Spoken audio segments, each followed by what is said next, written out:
Good morning, you guys. Welcome back. Today, Dr. Kim and I are going to be discussing tips for improving intimacy, both emotional and physical. And so, Dr. Kim, first, what is intimacy? Yeah, the way I want to talk, and you kind of look at both ways. So obviously, that and the word sex are used interchangeably a lot. I like to separate them somewhat because I Mhm. think sometimes we focus more on the sex without the intimacy. So I think intimacy is anything that really draws a couple together. So communicating well, praying together, being as close as two people can be, and I think that's what we want. That's what we saw God's model in the Garden of Eden with Adam and Eve. That it's so close with God at the center of the relationship. And so I think that foundation that you set with intimacy makes the sex that much better. Yeah. It's so weird. When I was typing out this earlier, when I think of intimacy, I was immediately thinking of physical intimacy, kind of Yeah. what you just said. I don't know why, but my brain was just going straight to physical intimacy. And the more I was thinking about it, the more I was thinking about emotional intimacy. Yeah, So, yeah, you're right. I think we use it, just our culture kind of lends itself to that. I think the word intimacy is used for sex a lot. And we don't break it out between physical and emotional. yeah.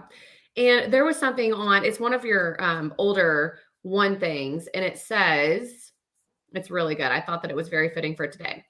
It's not always about the sex. Sometimes the best type of intimacy is when you just lay back, laugh together at the stupidest things, hold each other, and enjoy each other's company. Yeah, And I just love that. that's what you have that kind of picture. And I think with that there, the sex is pretty much going to take care of itself. Yeah, I completely agree. So, how can we improve intimacy with our spouse?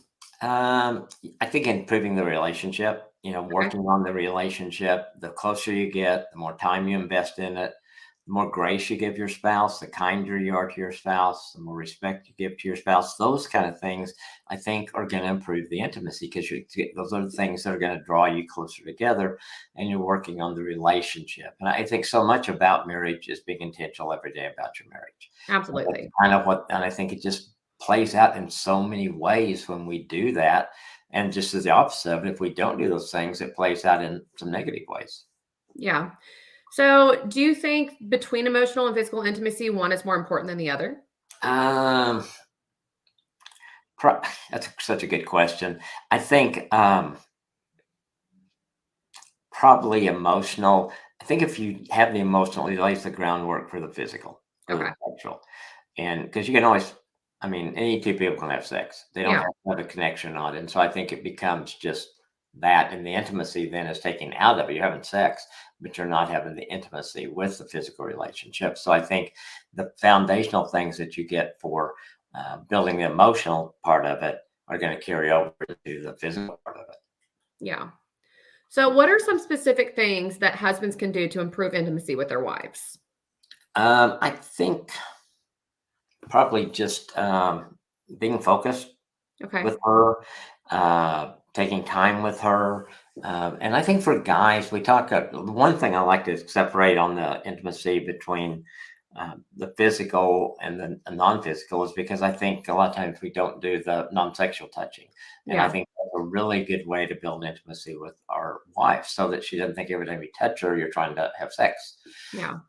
so that you do enjoy cuddling with her and holding her hand and just, that kind of non-sexual touching, I think is important. And I think as guys, we can do that. And sometimes we just want a shortcut. We get Yeah. lazy and we just, and I think it builds so much more and makes eventually the sex life better when we Yeah. take time to do those other things that bond us together.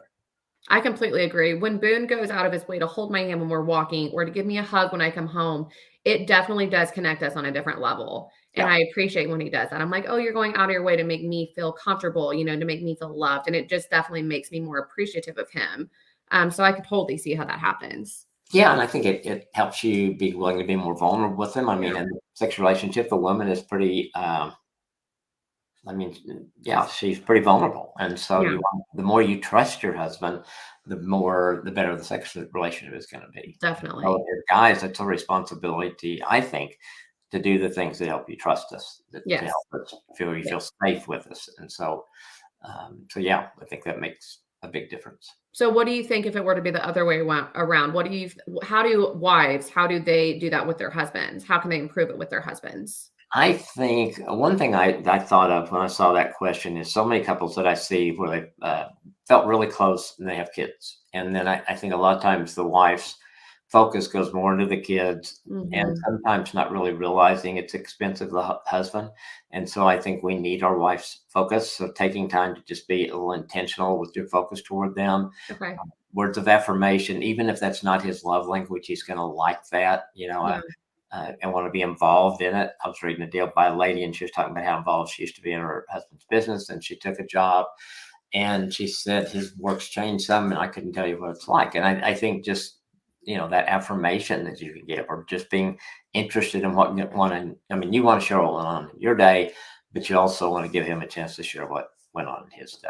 And I Yes, think absolutely. that makes us as men feel more loved and more appreciated. Yeah. So, what if my spouse hasn't touched me in months and I don't know how to initiate things? What steps should I take? It's kind of a hard question because it depends. Why is the touching not there? Has it been a physical thing? Has somebody been ill? Did you have a big fight? Is what goes into it?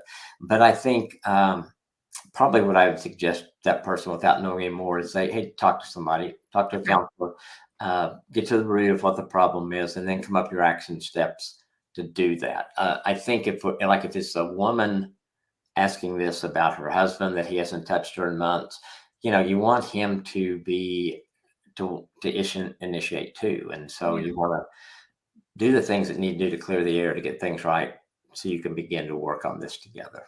And Yeah. hopefully the spouse is willing to do that then. But I think in this point, probably a third person, a counselor, a mentor couple, someone like that to help and be a Okay. make a difference. And I know this question can also be kind of different with every couple, but how often does a healthy marriage need to be physically intimate with each other? Um, Boy, if I could have made a lot of money if we got that out. The guys would have bribed me on this kind of stuff. I think a couple things. One, I think we get too caught up sometimes on what's normal, and Yeah. I think a couple has to realize what's normal for you in the season that you're in. Okay. Before marriage, before we had kids, it was pretty easy to have sex very Yeah. consistent with kids, and we had to. It wasn't like our desire was gone, but just the time and tired. And so for that season, we knew that would probably not be as frequent as it was in other seasons. I think just as a rule of thumb, a couple times a week, I think is a good rule of thumb, and then you adjust that whatever works best for you. If you're going through a tough season, or that's whatever. I mean, it's really what works for you. Are you both deciding on once a week, once every 2 weeks, twice a week, 3 times a week, whatever it is? Does that work for both of you? And is it getting you what you wanted out of the physical relationship? And let Okay. that work for the two of you. That's where communication and sex has to be there. And I think Yeah. many couples don't talk about it. And we need to. We just need to Yeah. talk about Oh, I completely agree. Well, that is unfortunately all the time that we have for today. But if you guys haven't checked out our Awesome Marriage podcast this week, it just came out today and it is called The Disconnected Marriage. It's episode 483. And you can just go to awesomemarriage.com to listen to that or any major podcast app. And then we also have the new online marriage retreat is now open for early bird registration. And you can get that today for $39. And if you use code Awesome Marriage 10, you can also get an additional 10% off of that. And I will add the link to it, the comment section below after this. And I hope that you guys have a great day. If you have any questions for Dr. Kim, please feel free to send them to us. And we will see you guys next week. See you next week.